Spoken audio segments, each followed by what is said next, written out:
Program moving. We're now going to go into trucking and highway safety. Trucking, highway safety. Our first speaker is Denver Tolliver from the Great Plains Transportation Institute. He's the director, Denver is the director of the Upper Great Plains Transportation Institute at the North Dakota State University and of NDSU's Transportation Logistics Program in addition. He has a rather huge resume.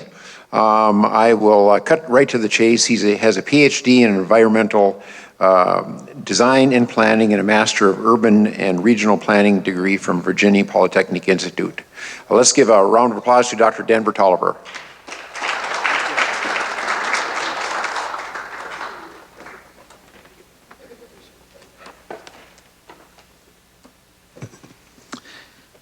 Good afternoon, everyone, and thank you for the opportunity to talk to you for a few minutes about highway and motor carrier safety. And I'm privileged to be sharing this panel with the North Dakota Department of Transportation. And Steve Solway will be talking a little bit later about some of the truck traffic trends. So I'm just going to start out by saying it's no surprise that over the last 5 to 6 years, we've had a tremendous increase in truck traffic, not only in North Dakota, but in many of the shale-producing regions all the way from Texas to Canada. And that is good. Truck traffic is a good thing because that means economic development, that means growth. It also presents some challenges, and challenges that we are meeting. One of the interesting things, the statistics that has remained constant for about the last 10, 15 years is that the fatality rate on rural collectors and local roads is about 1.5 times the fatality rate of comparable urban highways. So over the last 10 to 15 years, Federal Highway Administration and the state DOT has implemented a program of identifying high-risk rural road segments. And many people may think that they're all high risk, but that's not necessarily true. And I'll talk about that concept a little bit more and talk about some of the things that we can do to mitigate risk. And the good news is there are some relatively low-cost, very effective measures that can improve safety on rural collector and local roads. And then I'll quickly segue to talk about motor carrier operations. And of course, many people equate the two, but there's more to highway safety than motor carrier operations. But I'll talk about some of the trends in crash rates and causes of crashes. And then in conclusion, I'll talk about some of the emerging technologies that we're using to improve safety enforcement. When I talk about high-risk rural roads, about 80% of those are not on federal or state highways, so don't start throwing things at Steve Solway. In fact, most of them are county, township, and tribal roads. And many of them were built decades ago, and certainly not designed for the type of traffic that they're experiencing today. Many of them were originally fairly narrow in terms of lane width, and if they had a shoulder, it was quite a narrow shoulder. And as a result of that, it's very easy to run off of these roads, and departures from the roadway is a major issue. Many of these roads also have developments adjacent to them, some cases just mailboxes, in other cases structures. So we don't really have the clear zones in many cases that we need, so that when a truck departs the roadway, and that is gets out of the travel lane, it's not always that easy for the truck to recover, and I'll talk about some of the things to consider later on. So highway design is very important. I'll talk about that first, but also the characteristics of the vehicle and behavioral issues are paramount in talking about highway and motor carrier safety. Not only do we have higher fatality rates in rural areas and our crash rates are higher, when we do have problems, it takes much longer to get to the crash site, and emergency response time is a major concern. In terms of the roadway characteristics, most of you can guess what they are. Certainly curvature and gradient can cause risk, can reduce sight distance. In a lot of North Dakota and the Northern Plains, we're blessed with flat roads without a lot of curvature, but that isn't always true. But in addition to roadway geometry, The width of the roadway is a critical factor. In particular, I'll talk a little bit later on about lane and shoulder width. Also, the number of access points to the roadway also is a significant risk factor, and in many cases we have totally uncontrolled access or only minimal access to some of these rural roads, which exacerbates some of the risk. I'm going to quickly run through some of these risk reduction strategies, how we can make improvements or enhancements that will reduce the probability of a crash and improve safety. And at the high end, we can widen lanes and shoulders and actually pave the shoulder, but there are also some lower cost improvements that I'll talk about, just simply as like adding edge lines and shoulder rumble strips and curve warning signs, and as you'll see, these can have major payoffs. In the next few charts, I'm going to very quickly just show some of the initial investment cost to improve the safety of a high-risk rural road, and then I'll also mention the maintenance cost and the frequency of maintenance. And so what we do is we amortize this over a certain period, and that becomes our cost and the benefit cost ratio. This factor that you see on the right side, the CMF, is the crash modification factor. And that's the probability of a crash after we make the improvement to the probability before, which is normalized to 1. So a crash modification factor of 0.7 means that we could reduce our crash risk by roughly 30% by making this improvement. So simply adding curve warning signs has very high payoff. In this table, you see several categories. Low and high volume traffic and optimal conditions means we've already got sufficient lane width and shoulder width. And narrow conditions mean that we don't. And in many cases, in county and township tribal roads, we don't. So for example, let's take a narrow two-lane rural road. Even with low traffic volume, the benefit cost ratio of just simply adding curve warning signs is over 40. So I mentioned to you that there are some things we can do that are very cost effective that will greatly improve safety. Another one is edge lines and shoulder rumble strips. So again, very high payoff for relatively low cost. Everybody wants a paved shoulder. I do. I'd like to have a 6-inch at least paved shoulder. It's very expensive though.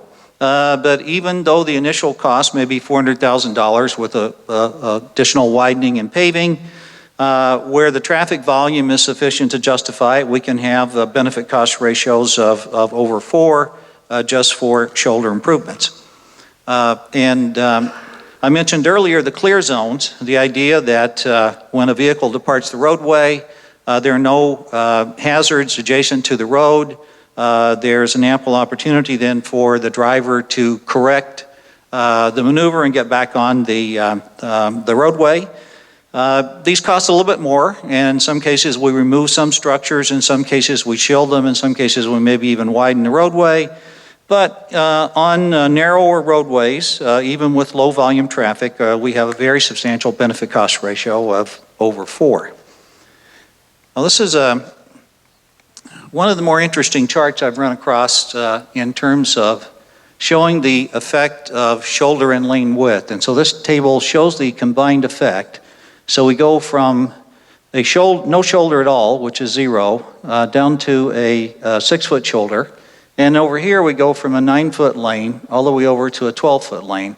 So notice just going diagonally down this table, going from no shoulder to a 3-foot shoulder, and from a 9 to a 11-foot lane, is we reduce the crash rate from per million VMT from 127 down to 95. So great efficiencies from widening the roadway and the shoulder simultaneously.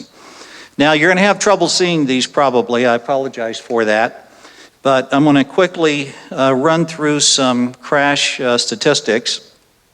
And in some cases, it will reinforce your perceptions about motor carrier and highway safety. In other cases, it may change some of your perceptions.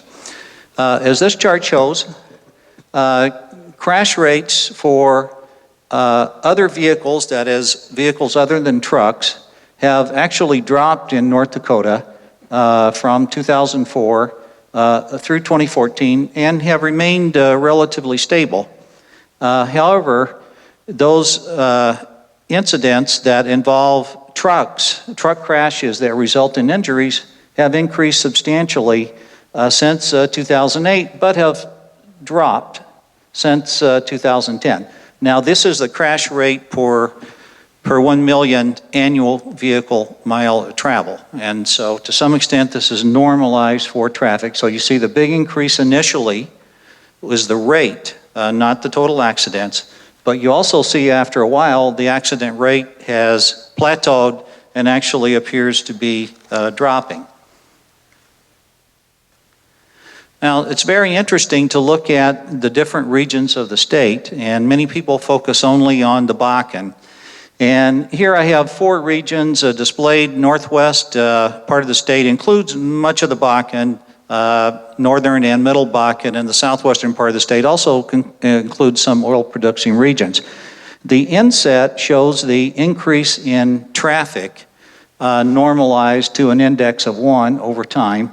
And then the bottom chart shows the increase in injury crashes. And so you see a very strong correlation between the increase in traffic and the injury crashes in various parts of the state. Yeah, we have many more crashes in the western part of the state, but we also have much greater traffic. This chart shows the crashes involving a commercial motor vehicle or truck, which I will use the term for short, by trailer type or body type.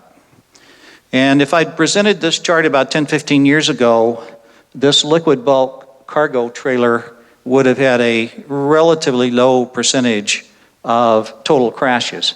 Now, most of the crashes occur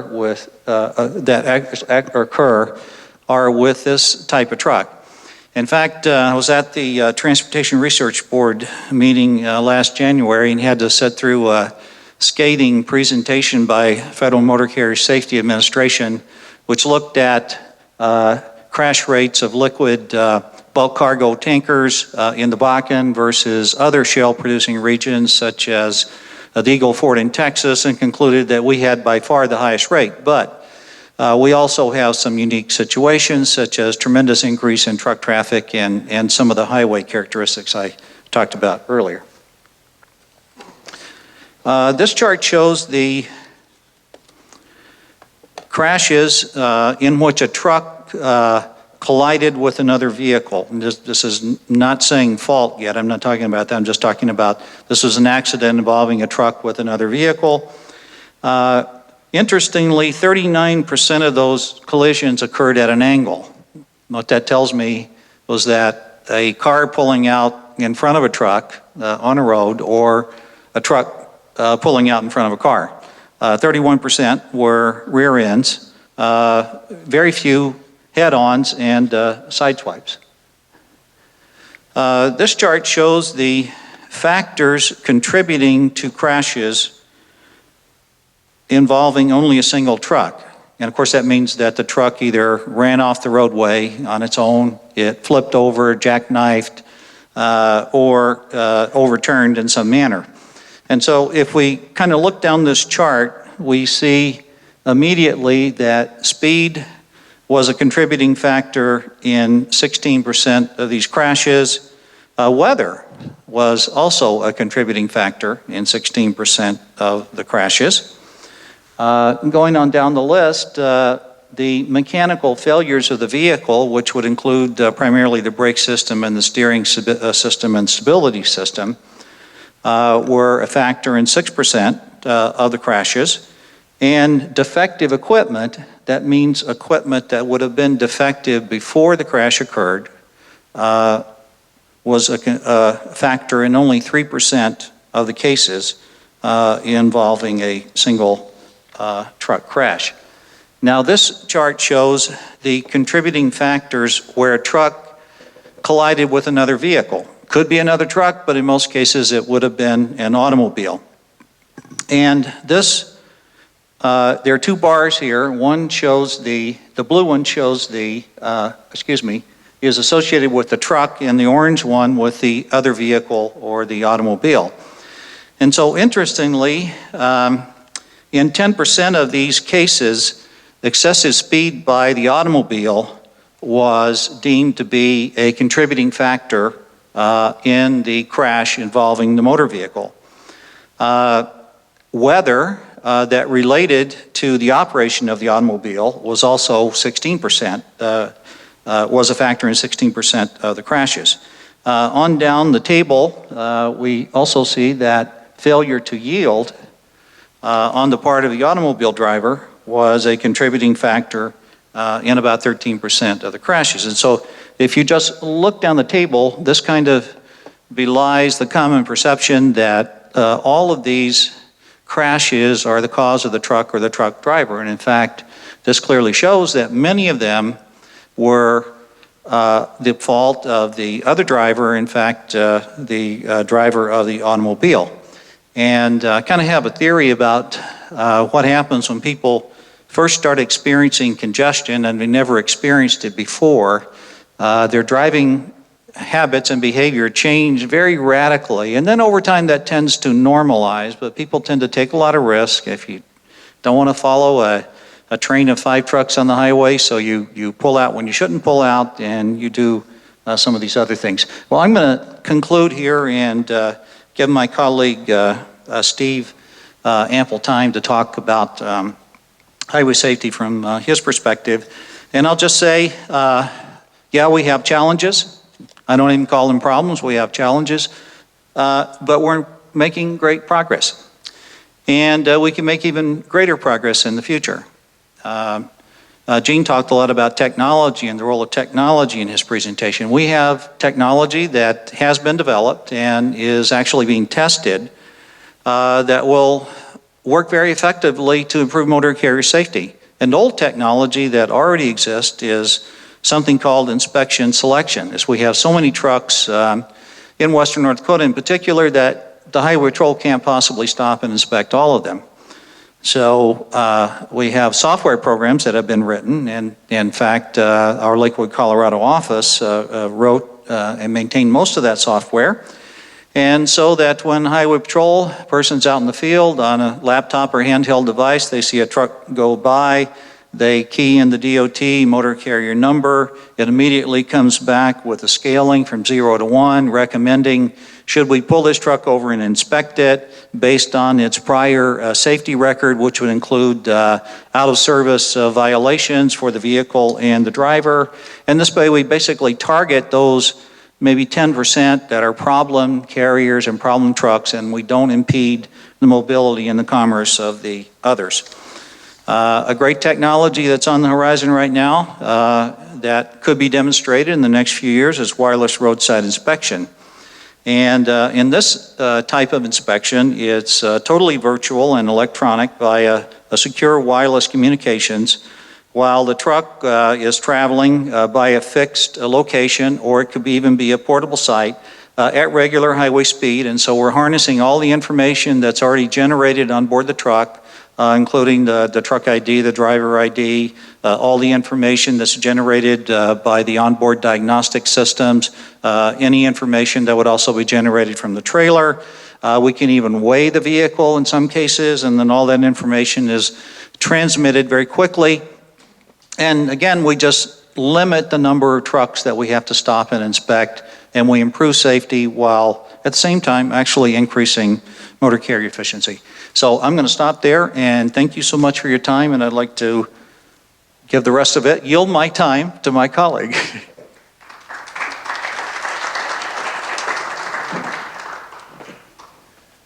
Thanks very much, Denver. We'll bring Steve Solway up to the mic now. Steve earned his bachelor's degree from North Dakota State University in 1994. He's worked for the North Dakota Department of Transportation since June of that year, holding positions in construction planning, programming, maintenance, and local government, and most recently as the Director of Transportation Programs. Let's give a round of applause to Steve Solway. Steve.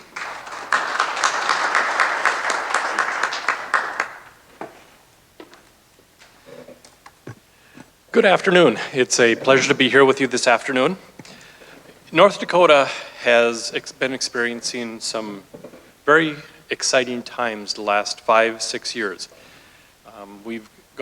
The oil development in western North Dakota has taken off. We've seen tremendous growth in the agricultural industry, and the general economy of the state has been very strong.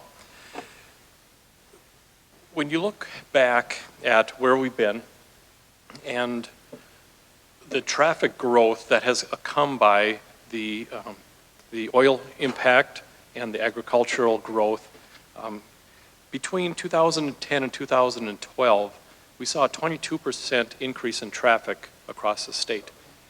But then when you looked at just western North Dakota, that was a 53% increase. That's a tremendous amount of increase in that short time frame for one to plan for. And we had many challenges with that tremendous growth. And in order to do that, we've had to kind of adjust as we move along. One of the questions that's been coming up recently is now that the oil prices are down a little bit and the number of wells operating in the state, or the rigs operating in the state, has decreased, everybody looks at it, well, you should have a lot less traffic. And if you have less traffic, you have less needs. Well, that's not necessarily the case. If you look at the chart up here, the blue line on the top is the traffic that we are seeing in 2015. We are still seeing traffic grow, not quite as strong as it was in the past, but traffic is still growing. The truck traffic is a little bit down, but overall traffic, it's still growing. So we still have the growth in the state that we've seen. It's just not quite as exaggerated as it was in the past. To kind of show you an example of the truck traffic the traffic that we're seeing increase, the map that is up on the screen shows the volume of traffic that's across the state. Now, the wider the line, the more traffic that's out there. This is a snapshot of 2008. This is a snapshot of 2012. As you can see, from 8 to 12, traffic in western North Dakota has grown exponentially. And that has been a challenge for us because we weren't used to those types of traffic growth.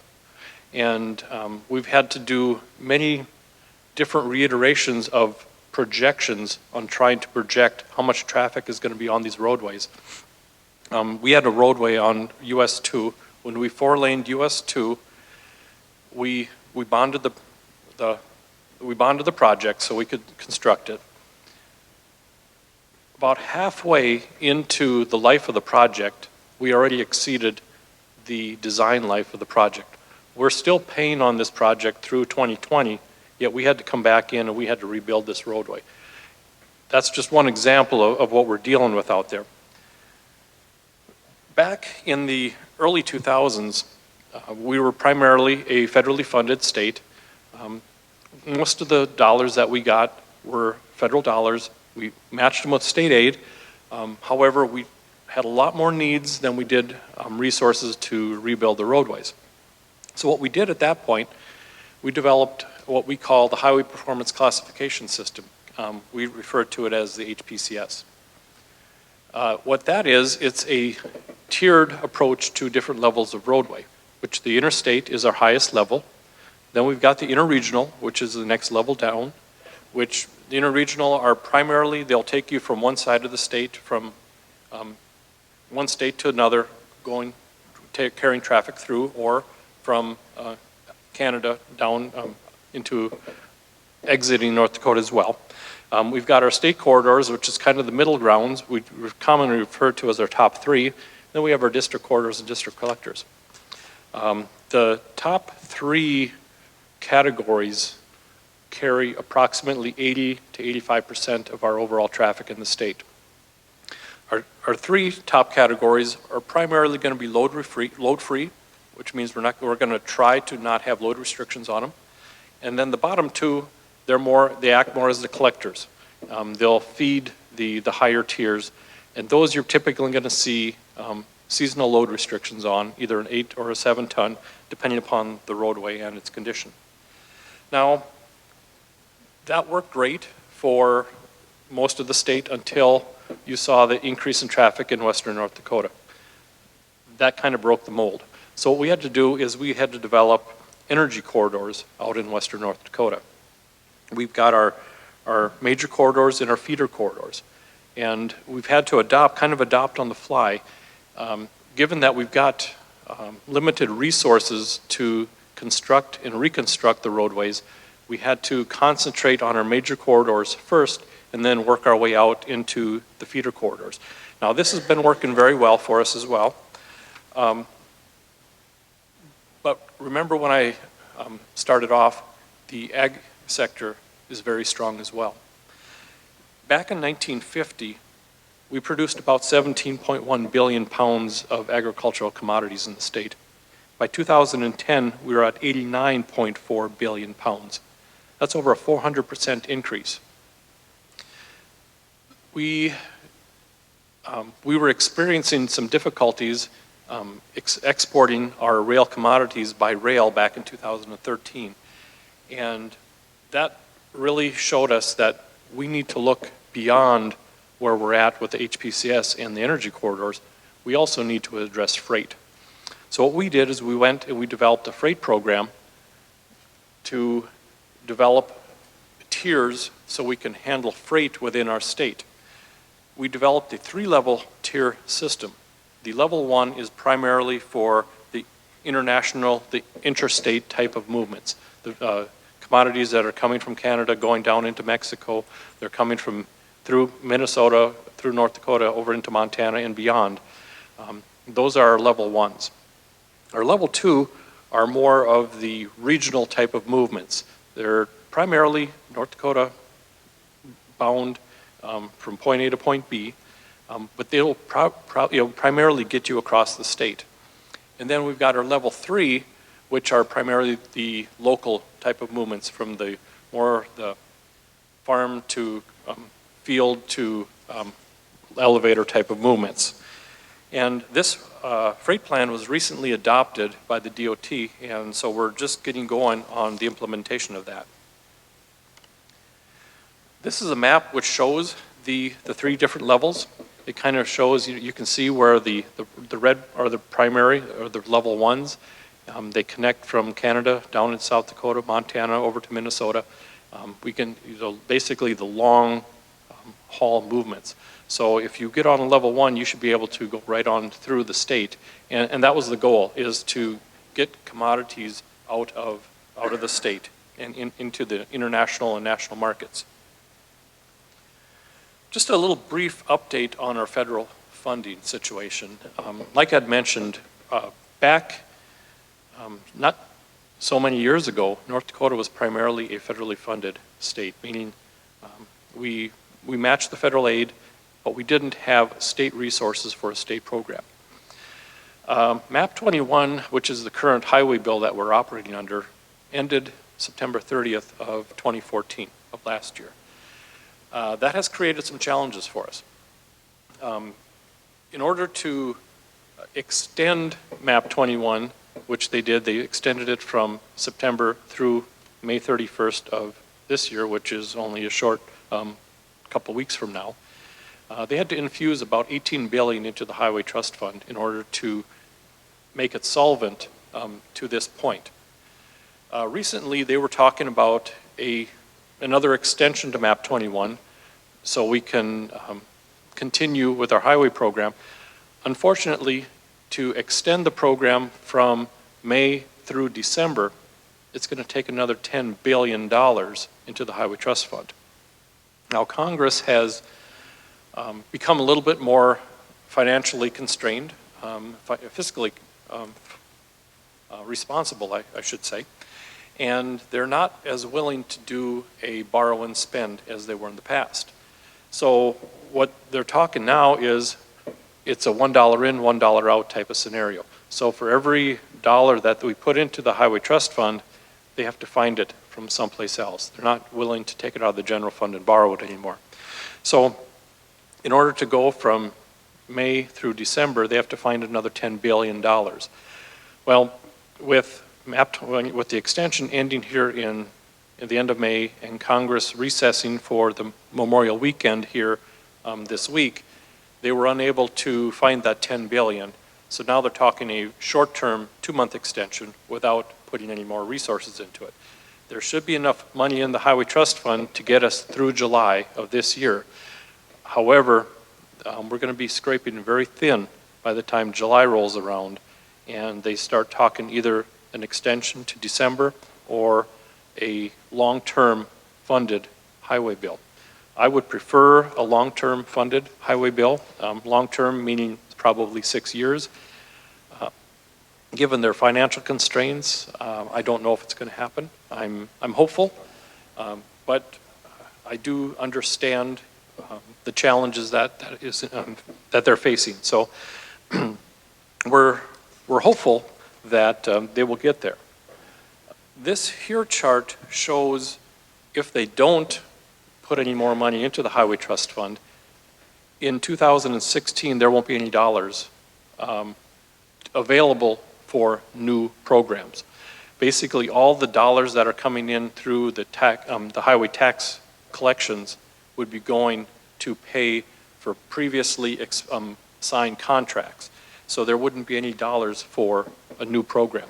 So if this would happen, the federal program for 2016 would basically go away. In the past, Congress has always come through. They've always found the money for us. So I'm hopeful that they will fix this. But this is a challenge for us right now, and it's a major challenge, and we deal with this on a daily basis. Back when we were primarily a federally funded state, and knowing that we may once again revert back to that, we went and we looked at what would our pavements look like if we went back to just the federal dollars. And as you can see from this chart, it doesn't take too long and we go from the good to the fair to the poor condition with our roadways. So North Dakota is not the only state in the nation that is dealing with this. Every state is dealing with this. Right now, most states are infusing some local dollars to to offset the federal dollars. Because we were a federally funded state, and because we know that if we don't have state resources, our system is going to deteriorate. What we did is we contracted with Denver and his team to do a needs analysis for the state of North Dakota. And what Denver and his team came up with is for the 15 to 16 biennium, the one that's going to start here in July, we need about $3.5 billion just to maintain the system where we're at today. The 17 to 18 biennium, we need another $1.8 billion, and then from there forward, we kind of level off at around the $750 million every biennium that would be needed to maintain the system. The state is not alone in this challenge. Our local partners are also impacted. So Upper Great Plains, the legislative body had Upper Great Plains do a needs study for the county system as well. And what that showed is for the upcoming biennium, they needed about $1.17 billion to maintain their system. Then the 17 to 18, they needed about $1 billion. And then from there on, around the $900 to $950 million from there forth. So the needs are great. Given the federal funding situation, we need state resources to maintain our system. If you look back at the 13 to 15 biennium, the North Dakota legislature, along with the governor, they appropriated about $2.3 billion to the Department of Transportation to rebuild and repair state highways, county and township roadways, bypass routes around communities, and then other infrastructure upgrades. For the upcoming biennium, the 13 to 17, 15 to 17, excuse me, they appropriated about $2.26 billion. So you'd think, well, our budgets are relatively close, which they are. However, the 2.26 includes various triggers. So if the price of oil comes up and the tax collections are up, then certain triggers will kick in. So we're not guaranteed the 2.26 billion. Some of that is by triggers. This is a chart of where our construction program has been since 2007. Back in 2007, we were primarily a federally funded state. If we didn't have any state resources, you could probably take that 2007 level and draw a line straight across, and that's where we would be as far as construction today. But given the resources, starting in 2009, the governor, along with the legislative body, infused state resources into our budget so we could make improvements in western North Dakota. By doing that, we were able to shift our federal resources to the eastern part of the state. So in 2013 and 2014, we had the largest construction programs in the history of the Department of Transportation. 2015, we're going to be down a little bit. We don't have quite the resources, but we will still be doing a fair amount of work out there.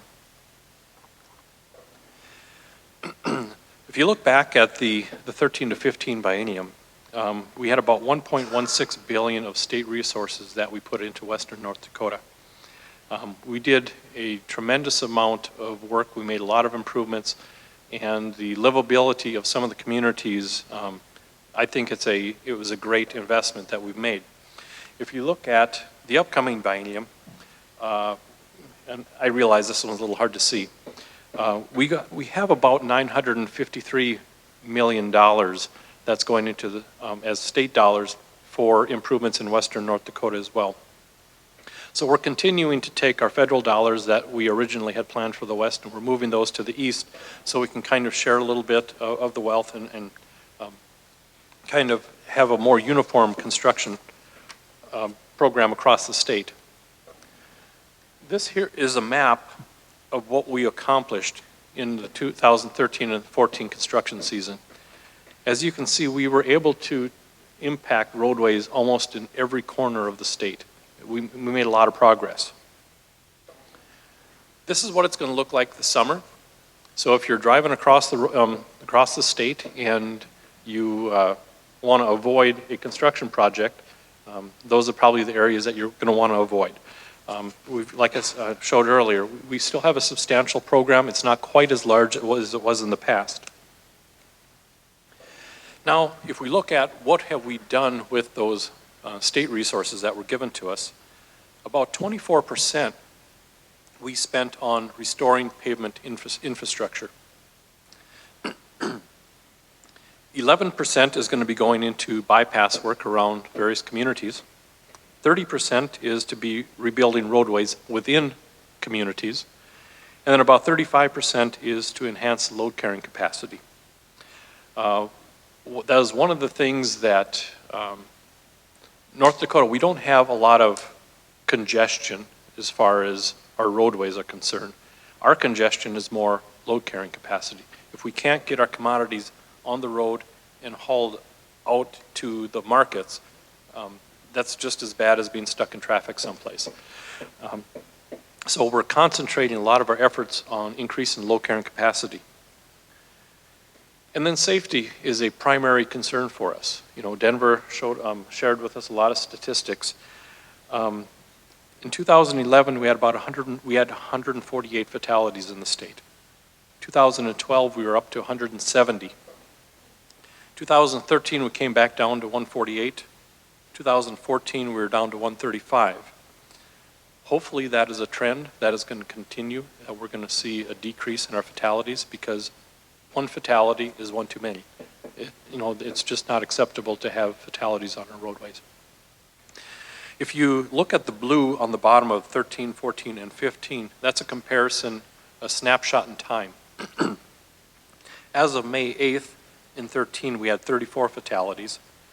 In 14, we had 32, and in 15, we had 37. So we're actually slightly above where we were the last couple years. hopefully things will turn around and we won't see that trend continue. But the one alarming factor is 47% of our fatalities are alcohol related. 55.6%, they're not using seat belts. And 34% are speed related. Now this is all fatalities. I know Denver quoted some truck fatalities, but this is all fatalities. So our biggest challenge right now is if we could just get people to buckle up every trip, every time, slow down and don't drink and drive, I think we could have one of the safest states in the nation. So with that, I thank you.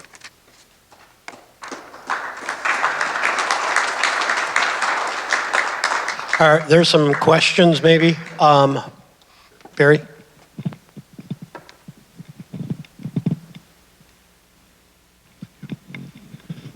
I noticed you didn't have the electronics on there at all. I know in Canada we've been going after the cell phone people and everybody like that for texting while they're driving and so on. That's probably a problem here too, is it, in terms of fatalities?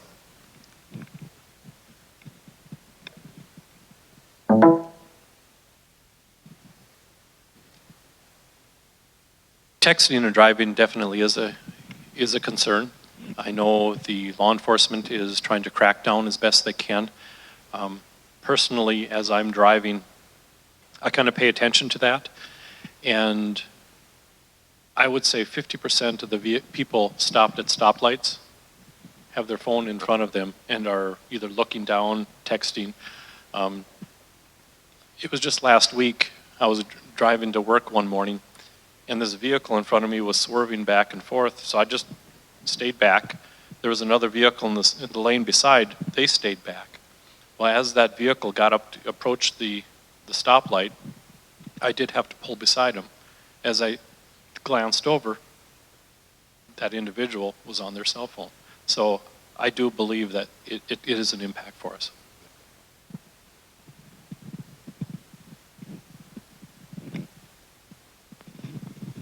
Anybody else? Funding the roads, you were talking about price of oil and what it would amount, but state gas tax, with the amount of gallons moved, what would you have to do to get the increase in the gas tax up to a level to fund the roads? Where are we at? I mean, how much increase per gallon would the gas tax be to equate to $10 billion, like you said? What would it be? Currently, the federal government has about 18 cents a gallon on fuel tax. They're taking in about $35 billion a year with that. So in order to, if you would put if you would double it, you put 17 cents a gallon on, you could essentially have a $70 billion program. Currently, it's at 40, so you could see a substantial amount of increase by putting 17 cents a gallon on. The unfortunate part is, right now, our Congress is not real open to increasing the gas tax. They're trying to find a different source of revenue source, because the vehicles are becoming more and more efficient and not all vehicles are paying their fair share. You've got hybrid vehicles, so they're trying to find some other mechanism to fund transportation. And the highway gas tax is one that they're not real keen on increasing right now. Yeah, and when you go up and down the corridor from here to Texas, and because my daughter lives in Texas, the price of oil changes, or gas, changes up and down. It's mainly due to the taxation within the state. But what a fairer tax can you think of than your use tax on a road? You know, I mean, if I'm going to drive that many miles and burn that much fuel, then I should pay for that extra condition of the road. I think it'd be I think as as Americans out there, you can sell it fairly easy. We were just sitting here thinking about, the oil company seems to sell 15-cent increase in the price of gas overnight, so I think you could easily sell 15 cents in a graduated program to a taxable, to fix the infrastructure. We're, like Neil just mentioned here, we're driving on President Eisenhower's roads. It's what we're driving on today, you know, in his vision. It is interesting.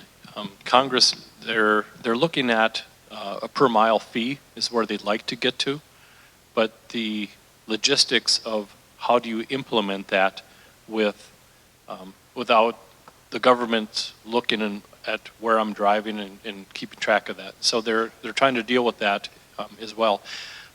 The trucking industry has come out nationally and supported a gas tax or a fuel tax increase because they see the benefit of the roadway infrastructure out there, and they see the benefit of every dollar that they put into it.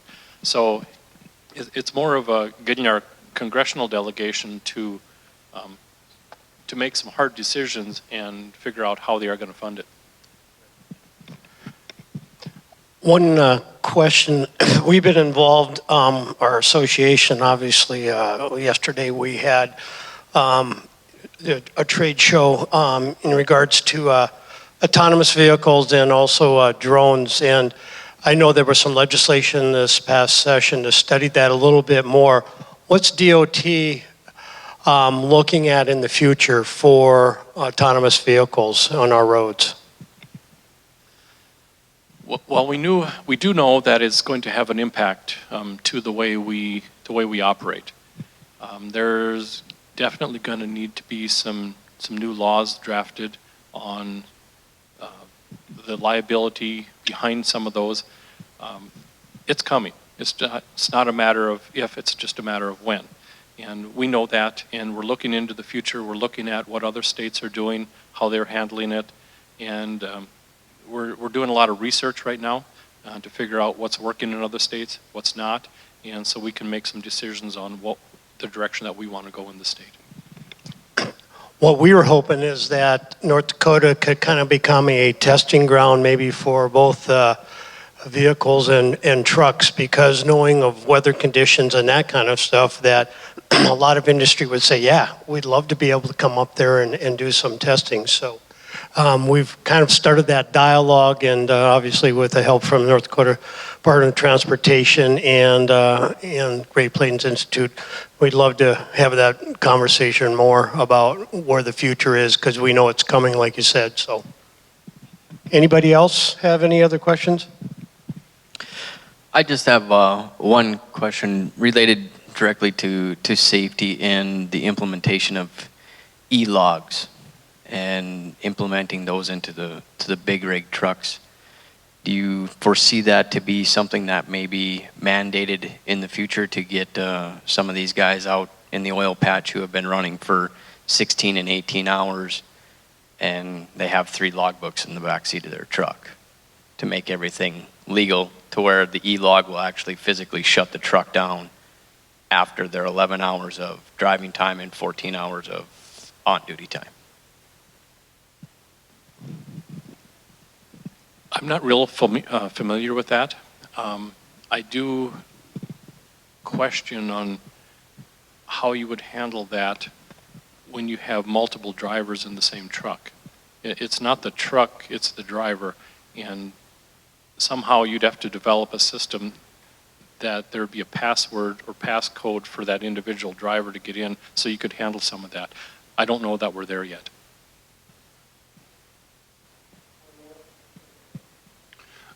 Do you have a position driving down from Canada yesterday? Is every one of your small towns has a speed limit? Your truckers must just hate you in terms of slowing down, gearing back up again.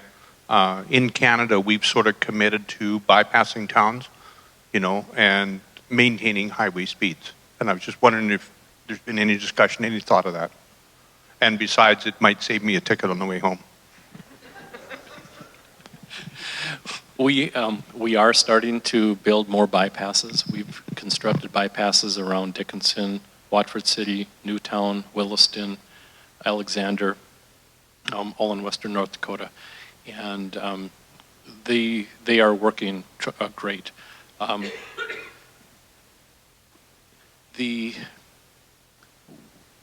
If we don't slow speeds down through some of the communities, there's a large outcry by the locals that we're gonna kill somebody because the speeds are too high. So we do slow vehicles down, and we do realize that it is an inconvenience.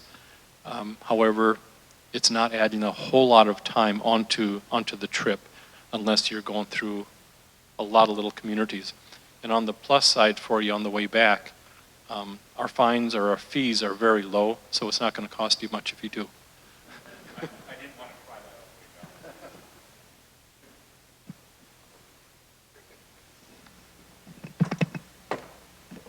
Let's have a round of applause for our panel here. Thanks very much, Denver. Thank you, Steve.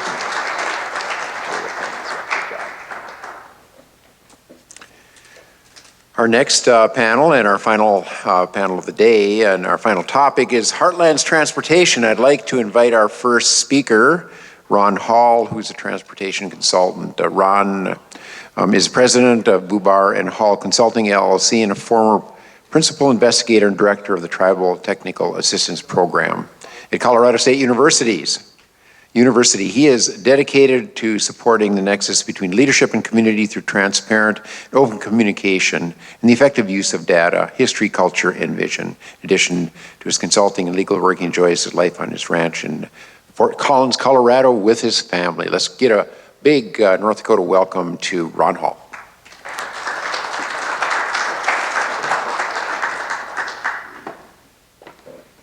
Good afternoon. The diehards are hanging in there. It's certainly a pleasure for me to be here with you. I know my father, Ed Hall, had been engaged with this corridor project for several years and has kind of passed the baton on to me, I guess, in some capacity, and I'm happy to take it on and to support this concept and this project as far as we can go with it. All the way, right? So I grew up in this part of the woods. I lived in Belcourt, North Dakota for many years, and then we moved down to Mobridge, South Dakota, and I'm from Fort Berthold, and we spent every holiday pretty much, and most weekends it seemed like sometimes, traveling around on these roads. So the thing I wanted to visit with you about this afternoon are kind of a couple of things. First, the tribes really are present along the corridor. There's a great opportunity to involve tribes as a supporter of this project, and for a great opportunity for tribes to see this as an economic development opportunity. It's a huge opportunity. And I'm going to speak mostly with regard to Fort Berthold, which is where I'm from and where I'm working, and where we have a particular project where I think it's going to enable us at Fort Berthold to really engage completely in this project and support it and benefit from it. And it's called the Fort Berthold Comprehensive Regional Transportation Plan. We wrote a grant application to the U.S. Department of Transportation last year under their Tiger Grant Program, and we were successful. And right now we're waiting for the I's to be dotted and T's to be crossed, and hopefully that'll happen in a matter of days. And we're anticipating a June 1 start. Let's see, so transportation and tribes, it really does matter. Mobility for the public means access to jobs, medical care, education, and cultural activities. This is a theme that we're hearing repeatedly. It's the same that other planning groups here in all communities across the country. And improved movement of goods, services, and customers. Roads are an economic backbone. Traditionally, reservations and tribal leaders and communities haven't really perceived themselves as having an economy and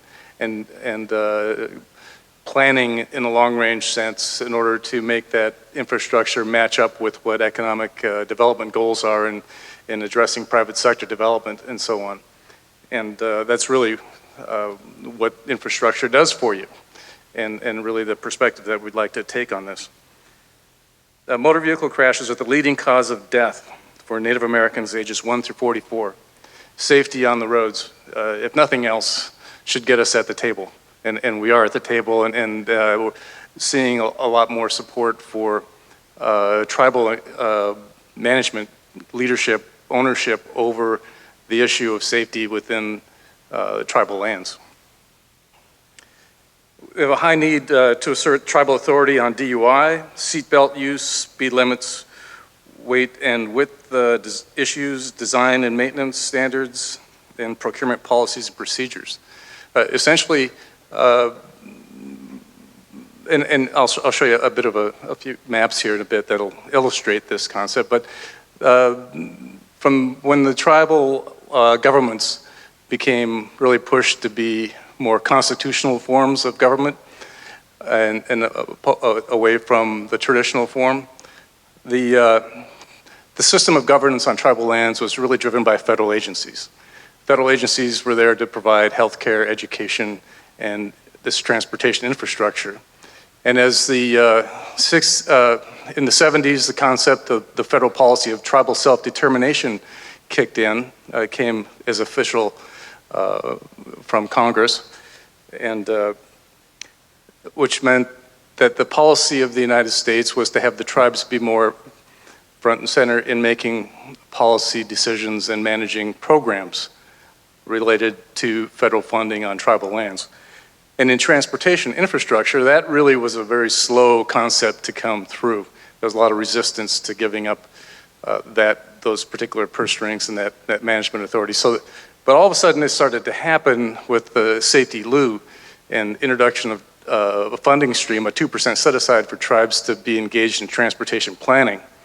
But nobody really said, tribes, you're now in charge. The Bureau of Indian Affairs and other agencies that were dealing with managing the federal funds for infrastructure really just kind of took a step back, but didn't really tell the tribes they were stepping back. And so there was kind of this lapse, and so we're in this ramp-up phase right now of tribal engagement, tribal organizational development for infrastructure management. And so I'm really pleased to be able to be part of that and to have this particular project on hand so that we can really undertake this seriously. So let me tell you a bit about it. This was a map of the reservation at Fort Berthold before construction of the Garrison Dam. And you can see a lot of the traditional, all of the community lived in the bottom where there was protection and great stands of cottonwood, productive soils and protection. And so in I think it was 52 is when they began inundating the land from the garrison. And so, and 90% of the transportation infrastructure was along the river bottom in this particular area. And so then the dam was built and inundation happened, and you can see all of the infrastructure was taken out and the villages, and so people had to move. So the headquarters up in the top, in the north central boundary is Newtown. And it's Newtown because we needed another place to put things. And in particular, was this pointer there? This particular southern segment, Twin Buttes, is completely isolated from the rest of the reservation. And you can see what used to be a very independent, self-sustaining community became very divided.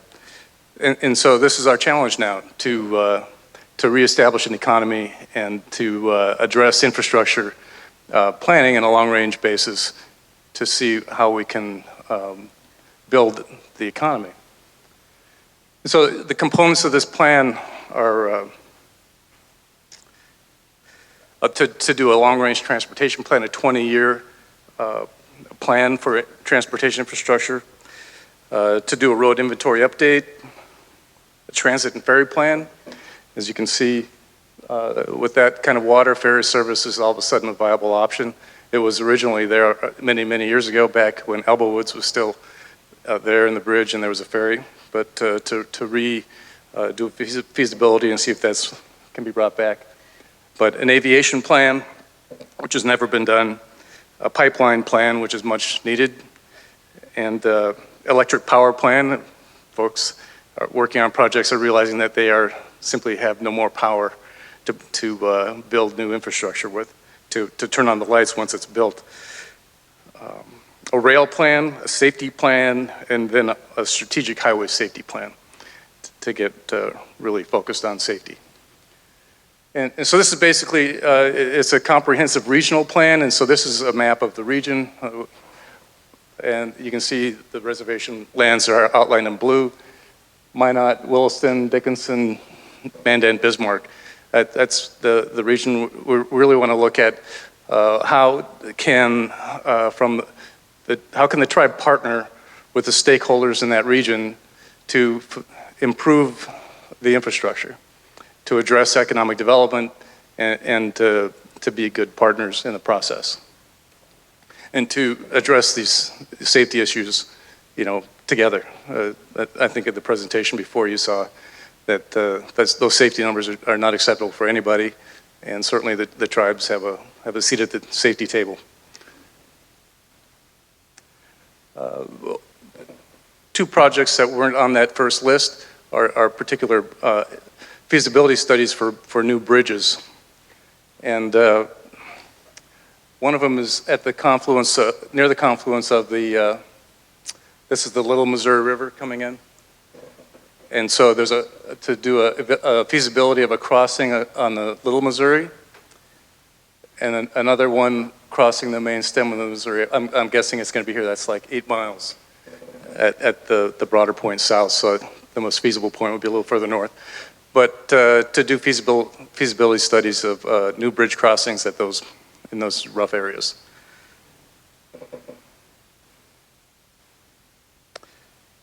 So that is basically the project. We're hopeful that we're going to get a green light for start June 1. Right now that looks reasonable. And so certainly you'll be hearing more on this project. We'll be having it's going to go for about 2.5 years. And as we're doing a lot of data collection and a lot of analysis, there's going to be a large component of the project is on public involvement and community education to get community engagement at a high level. So I believe I'll reserve the rest of the time. So thank you.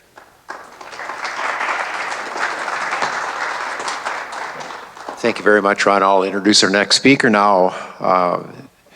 Neil Fisher, he's administrator of the North Dakota Wheat Commission. He's responsible for implementing the producer-funded programs intended to increase the total use of North Dakota wheat. Neil chairs the Upper Great Plains Transportation Institute's Advisory Council and is a member of the NDSU Research Foundation and a board of directors. He joined the commission in 1978 as a marketing specialist, became deputy in '83, and is now the administrator since 1998. Let's give a big round of applause for Neil Fisher.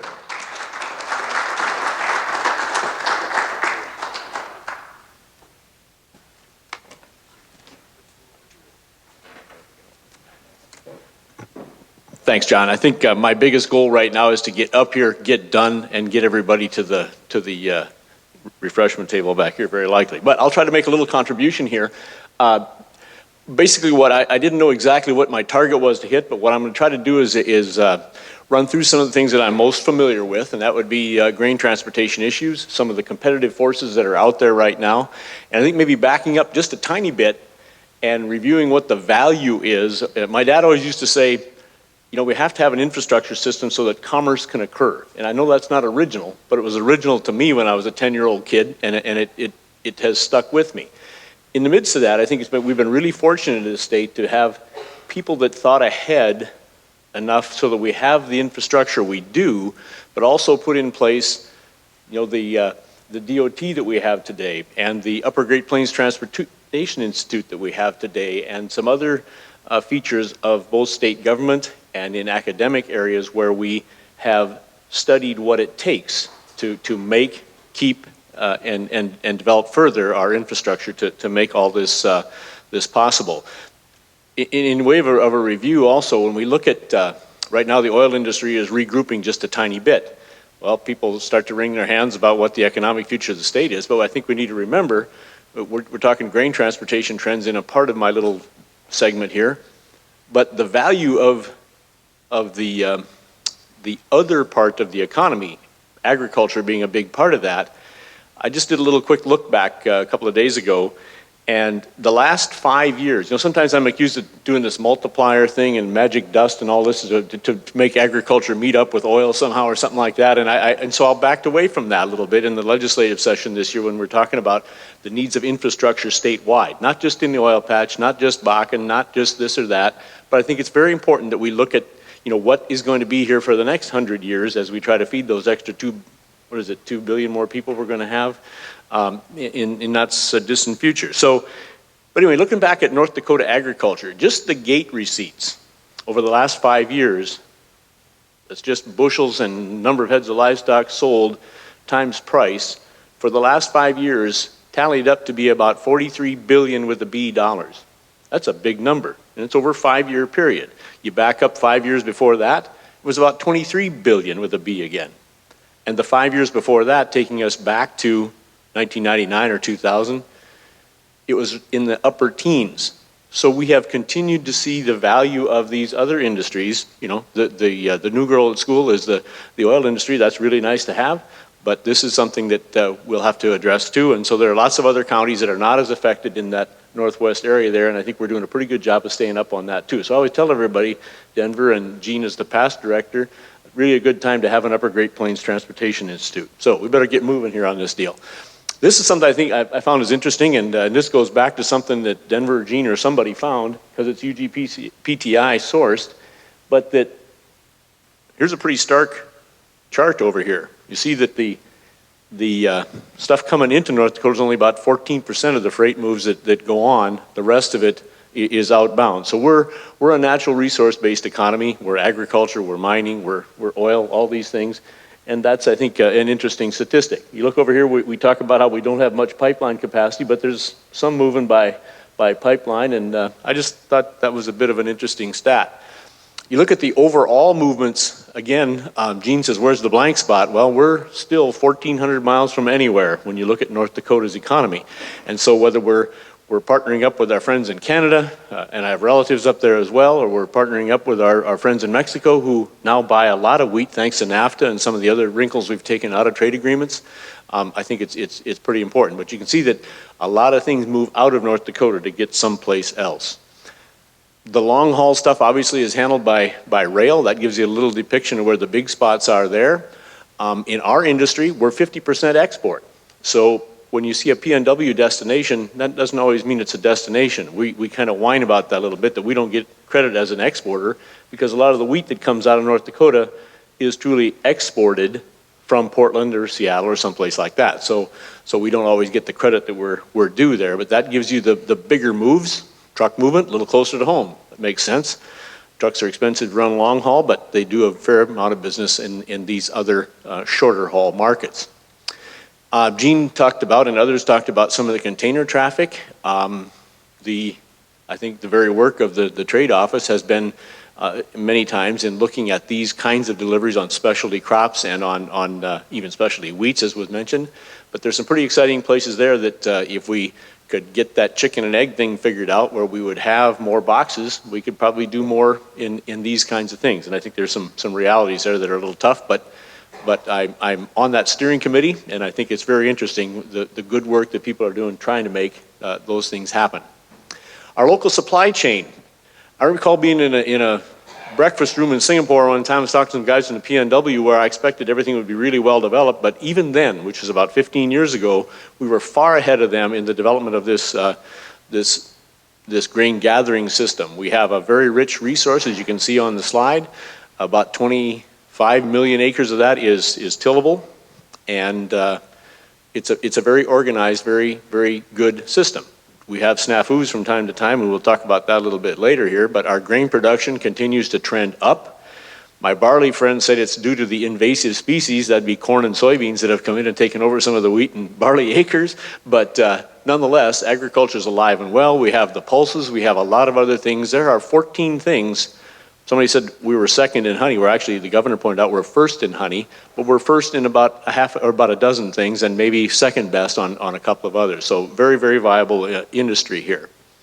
What's the value of a wheat crop alone? You know, that's almost a $2 billion, again, just cash value item. I don't think we often remember that, and the last 5 or 6 years, as you can see, have been really shot the lights out, as they'd say, compared to the 5 or 6 years before that. Again, we're not the same everywhere all the time. We have a consumption and export base of about 80 countries, plus our own domestic market here, and it's about a 50-50 deal. And if you go across the commodities in the state, I don't know, we'd probably say every other row, every other acre on most of these items needs to find a market in some place other than North Dakota or even other than the U.S. So about a 50-50 deal, changes from year to year. Maybe we've reviewed most of this stuff. We're pretty proud that we compete at the upper end of the price spectrum in global wheat trade. Asia is the big deal on spring wheat. North Africa and Europe on the durums, both sought out for their functionality and performance traits in the industry. Now, Canada's not on our list of top 10 markets because, as you know, population base isn't large in Canada, and they already raise a lot more wheat and pretty high quality stuff, most of it, than we do here. So we're not going to move a lot north. But to our neighbors to the south in Mexico, you can see out of those 80 countries that we sell to, Mexico is one of the top 10 markets, and almost 500,000 bushels or 500,000 tons a year, about 8 to 10 million bushels each year. So that has grown very, very nicely for the high quality wheats just in the last couple of years. Mentioned Asia, you can see how that works out. About 75% of our spring wheat finds a destination in Asia. Most of this is bulk traffic, obviously, but occasionally we do have a little bit of container. When I came to the commission, much of this moved through the St. Lawrence Seaway, which is a lot longer, slower haul, smaller vessels, and that has been displaced by much, much more efficient freight, along with our own ability here to have developed the shuttle systems and so on here, those rapid turns or velocity, whatever you want to call it in the transportation lingo, that's what it's all about. I guess this is fairly self-explanatory. Any of that goes to the PNW is going to be an export commodity.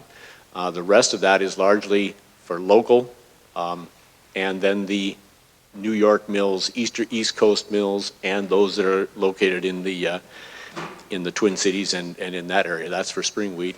If we look at the overall commodities, oil seeds and everything considered, again, PNW is a very, very big deal, and we're 1,400 miles away from that. So these efficient rail systems and shuttle facilities that you see all over is a big deal. This takes that a little further, and I guess this was one of the, I helped put this slide together because of that conversation I had with those gentlemen in that restaurant in Singapore, and it's a remarkable transformation. When I was doing my thesis on the grain industry in North Dakota back in the early 1970s, we had 636 licensed elevators in the state, and we have around 300 or a little less now. But it's just like on-farm storage. It's a much bigger, better deal, and it's much faster throughput, and you don't see as many 14-year-old kids on the end of a shovel like when I was growing up. Emerging trends in rail freight. Obviously, the efficiencies of shuttle trains, unit loaders, that's what it's all about right now, and that has helped immensely. We had some tough times here in this last year or so when, and we're past that now, we hope, with the BNSF build-out, with the all of this going on with better weather. I think the proof will be in the pudding next year when we see whether we just lucked out or whether we really are in a better situation right now. Communication is a wonderful thing, and I think that a lot of that has gone on since we had those snafus. There are some casualties in the overall deal. We see that big build-out.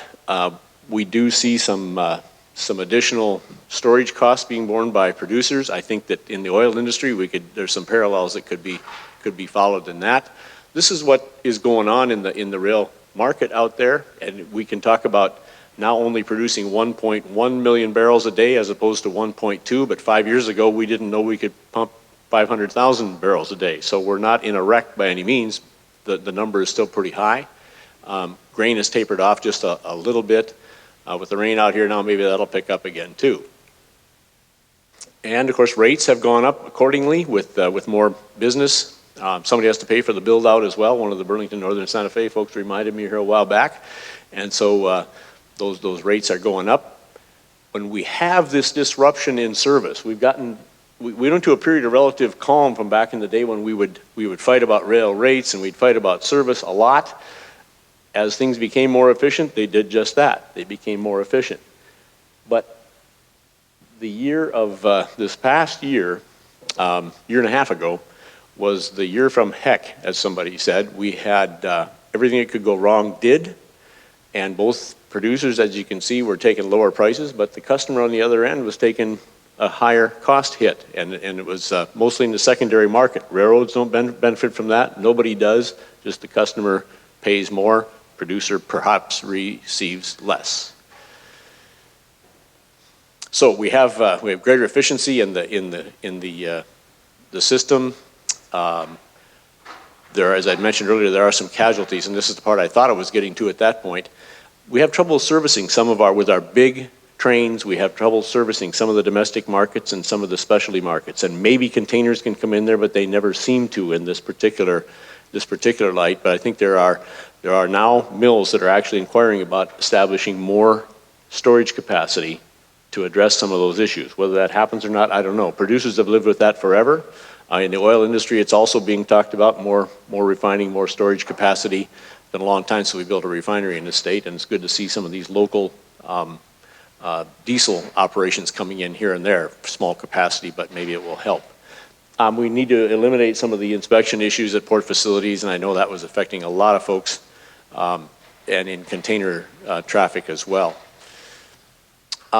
Producer marketing patterns, what happens? Why do these congestion periods occur? Well, when a price pop comes along, everybody wants to take advantage of it. And there's a couple built-in ones. When you look at the soybean trade, we all got to get those soybeans out of the northern hemisphere to beat that southern hemisphere crop and the pricing opportunity. That's just going to happen.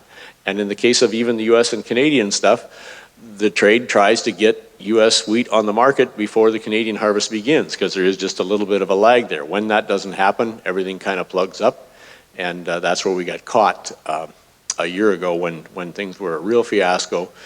We had a lot of discussion about the additional storage that's needed, the snafus we were having with more and more diversity in our crop base. That's typically a very good thing.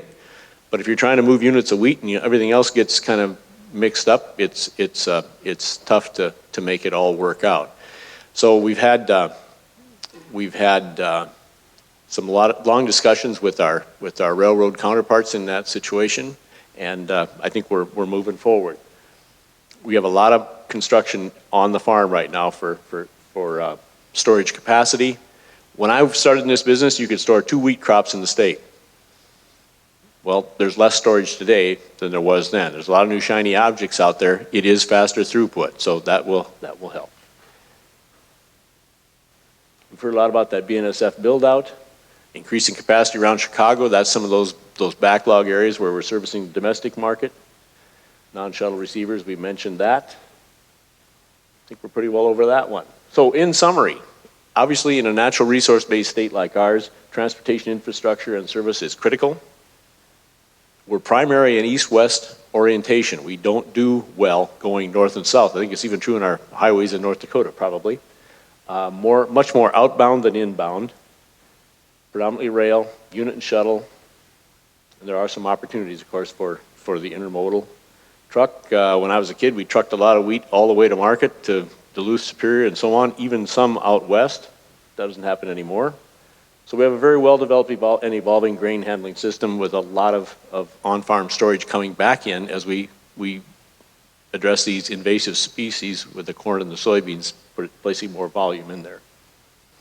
Capacity and service is increasing. Competition for capacity and service is increasing. We have Mexico as one of our top markets. The fact is Canada has a smaller consumption base, so we have some hope there.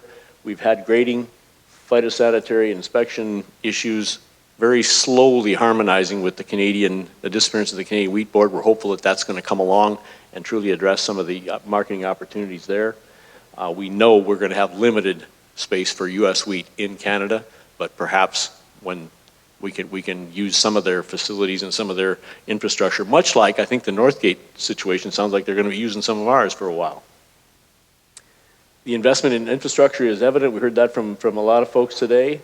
And our railroad friends who've left now, most of them, but they keep telling us we're gonna have a bigger, better railroad. And we were together at a lot of Asian marketing seminars this last year talking about that together, that in 3 to 5 years we'll have a bigger, better system. That's our intent, that's our hope, and I think we can pull that off. So that benefits all sectors of everyone's economy here in the room, and with that, I will close. I'll take a seat next to Mr. Hall here and see if we have any questions.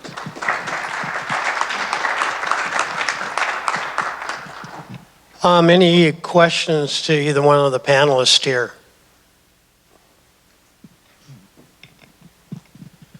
Ron, depending on how your study goes, when would you estimate possible construction starting on either one or possibly both of those bridges? Well, the environment, it's just a matter of process, right? In moving infrastructure to a construction phase. There are a lot of innovations being developed around streamlining the environmental process and so on through that Everyday Counts initiative at Federal Highway Administration and so on. And it's our intention to take advantage of every streamlining opportunity we can once we get to that point. But just the bridge that would be crossing the Little Missouri is estimated. There was in 1970, I believe, Quentin Burdick actually sponsored a bill to build that bridge. And it was passed, but it was never funded. And they did a preliminary environmental assessment. It was about 1.8 miles across and 28 miles of new road coming out of the bottomlands to connect it to a road. So that's at least a $300 million project now, and a lot of area to cover. So in the other bridge, we haven't really even scoped it to that level yet. Anybody else? Neil, I just got a quick question. One of the countries that I didn't see up there, and I've been there about 3 times, I just got back from about a month ago, is India. And, I know you got to, their market maybe is a little different, but it's emerging huge. What are your plans for North Dakota wheat going to India? I know they got to develop a need for it, but. That you answered your own question, actually. And India is a very interesting place. And at one time, we have 17 foreign offices that we and 18 other wheat states help fund in primary market locations. The New Delhi office closed about 7 years ago because India actually, when we think of the huge population and the potential for a lot of goods and services to go in there, they're one of the on-the-move developing countries, as you say. But they often export wheat, and it's not of the kinds of qualities that we have, but once in a while we can get a little bit of high-quality spring wheat in there, but a very limited marketing opportunity yet at this point. So we had high hopes for a long time, and that's why U.S. Wheat Associates had that office open there with a gentleman whose name was Pat Kandari, a local gentleman, ran the office, former grain trader. So we've been hoping for a long time, but that one never seems to really open up for us. I think you're gonna see over the next course of 5 years that market, just like China, is changing, that middle class, and they're looking for new food products. So noodles, bread, and that would be really something I know welcomed over there. But again, it's teaching a culture that it's not always about rice, and I know, and they raise a lot of their own rice there. So They do, and they raise an awful lot of wheat in the north. And there's a little better transportation situation there. In China, we're very successful at exporting high quality, high protein wheat into southern China, where it's cheaper for them to take our relatively high priced wheat rather than take the wheats that are grown in the north of China and move them to the south. So we have a niche there that is growing quite rapidly. And actually, as the middle class grows and as more Western business folks come into China, that's where a lot of the demand comes from, is from tourists and from businessmen that are staying in the hotels that when I first started going there in 1980 didn't exist. There were no Western-style hotels whatsoever, other than the Beijing Toronto. There was one that popped up about 1982, and nice place. And it was, but anyway, that's what's transforming that market. Just as you say, as that middle class grows, things do change. So we never want to give up on that, and we'll continue to play the ball there when it's opportune. Thank you. Anybody else?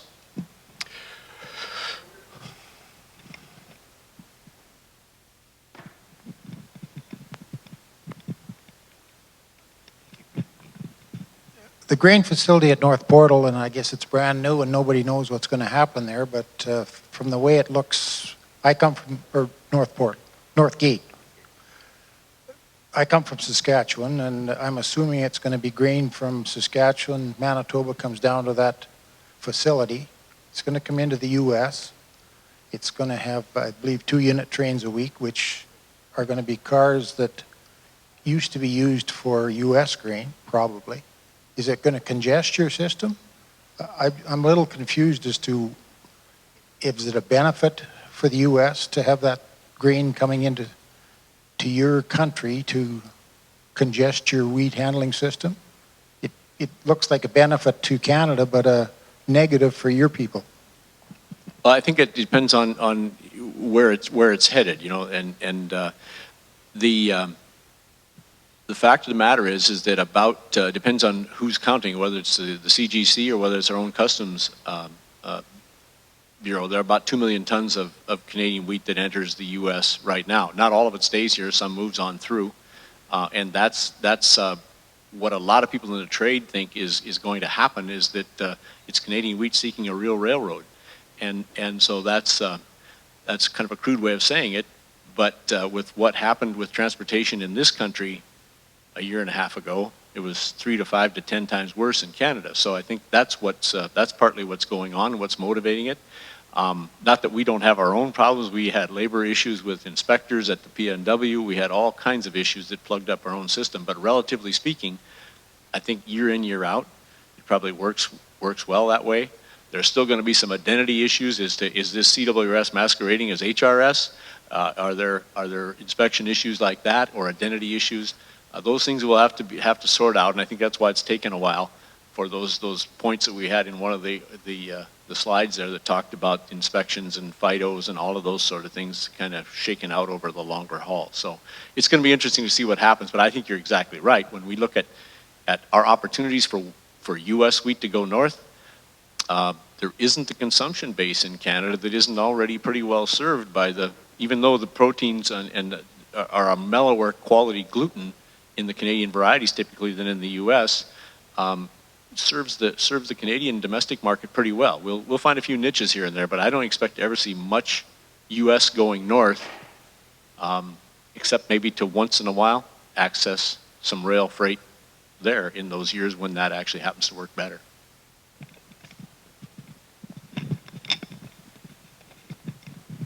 Anybody else?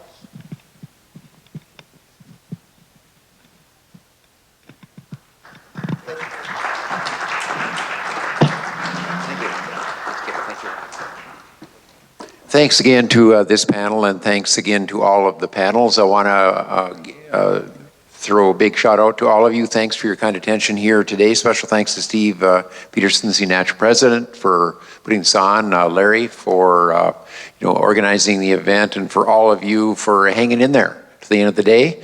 There are refreshments available, and I look forward to having everybody come out tomorrow morning. So once again, thanks again for coming, and enjoy the evening.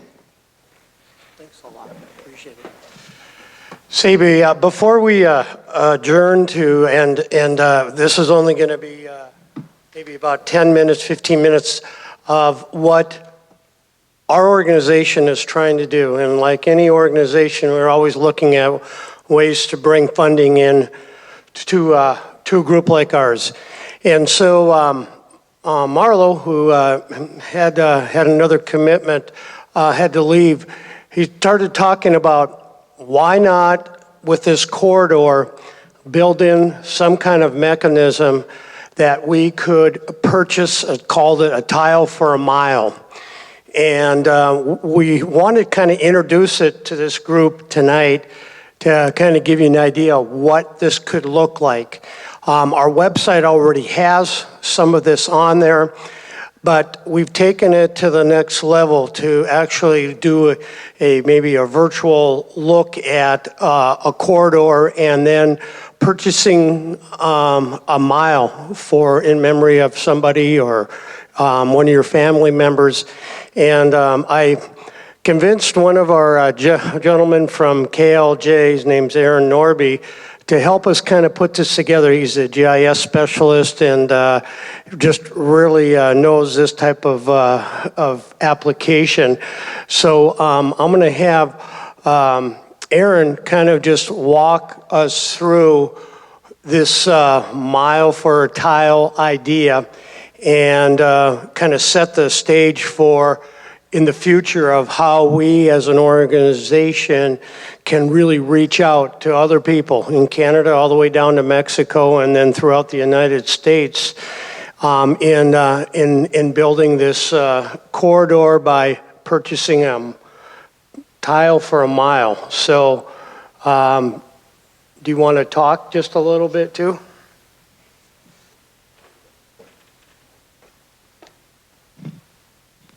Thanks, Dave.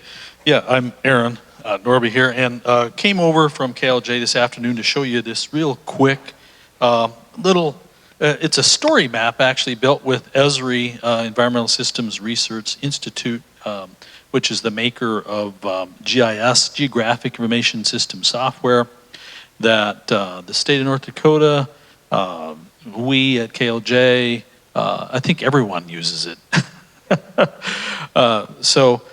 But what this is just a little, it's a story map or a tour map. And so there's some pains here, and apologize for the switch to builder mode. I can't turn that off right now because it is in builder mode, literally as we speak. So, but I do have some links on here already built in. So here's your link to your site here. So it brings you directly there. And of course then, as Dave mentioned, you can get to this tile for a mile right here, which is embedded into the site right now. This, what you're going to be seeing here, is not in the site yet, but this is the prototype that you're looking at. And this would give a little bit more, I guess, robustness, if you will, here to that application. So what we do here is we have these photos here, and they could be taken along the route, the 83 route, and I took a few photos here myself. So if anyone sends in an iPhone photo and so forth, they go directly in here and they're geo-referenced wherever you took them. So it's pretty slick how it works. Now these I kind of cheated here a little bit. They're not actually on 83.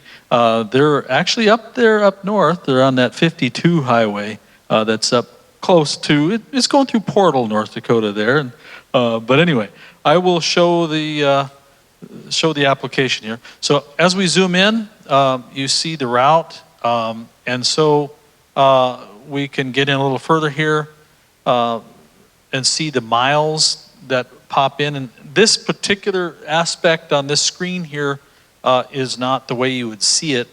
It would be much larger, the panes would be. But there's all the miles right there. And as I zoom in a little further, what a person would be able to do here is actually just choose a mile wherever it's at if it's not taken up already. And though in this case here, I'll just pick one that's already there, John Sample. And then of course that shows up right here, the tile in the mile. And then you see where you've bought that mile. And of course, then I can move on to the next one without actually going through each of these here. So I would have a scrolling list. So here's one that you can see here.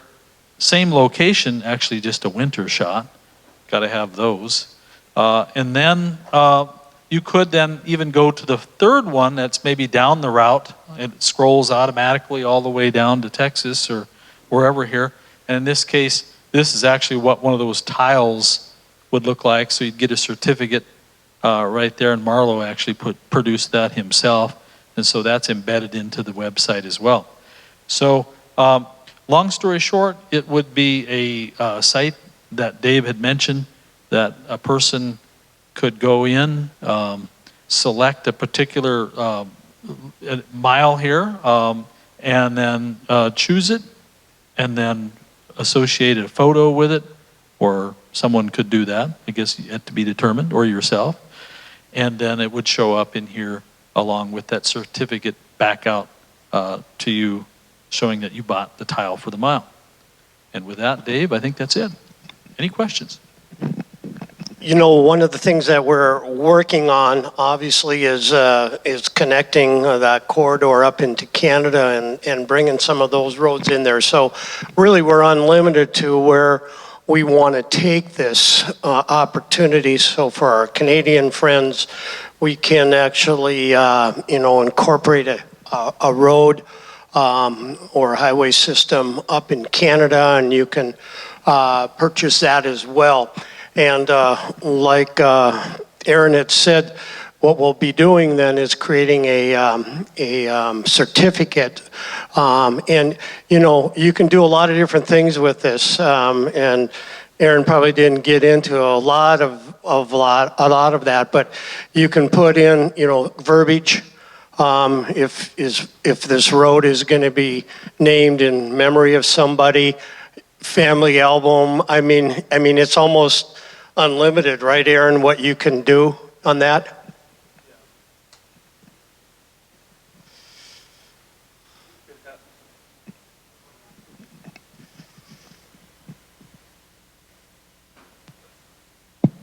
Okay, yeah, we could actually have an entire, you could have a lot of text embedded into this. And again, the aspect of this particular, since it's running through the projectors up here, it's changed the aspect of the screen in here. So I can't actually access a drop down that over here that you can change the background of the map. So as you zoom in, you can actually change it so that it's the air photography. So you can actually pick out your spot.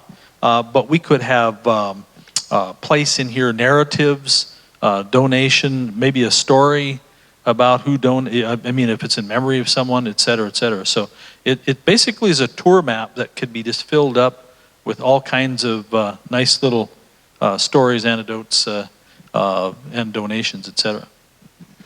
And the other thing too is communities can get involved with it. So if you had a community like Crosby, or you had a community like Weyburn, and saying, hey, this would be really cool to build this up. So we're just getting this going.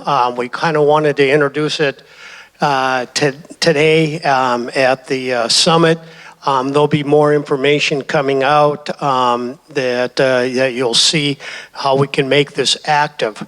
So, if there's any questions, Aaron will be around here for a few minutes and to answer that. But I thought it would be a good opportunity to kind of show you what the organization is planning on doing as an ongoing fundraising mechanism. Steve?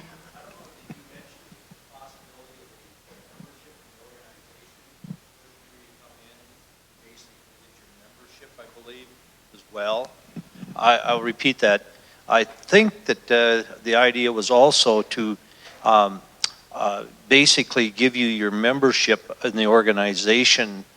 So what we build a large number of members based upon that as well for the trade corridor. And I don't know if you mentioned that at all or not, but I'm thinking that's one of the thoughts that we have as well. So I think that because if you got 2,000 miles, you got 2,000 members, and all of a sudden you've got numbers that speak to other people as well, as far as when you have numbers. So that's something And I agree. I think that we want to offer something to our membership, and this would be a good tool to get them engaged in what we're doing and the benefits that come with it. So, like I said, this is kind of a work in progress, but we're going to be launching it soon. Aaron, again, appreciate your time and effort of helping us out there, and there'll be more information shared later.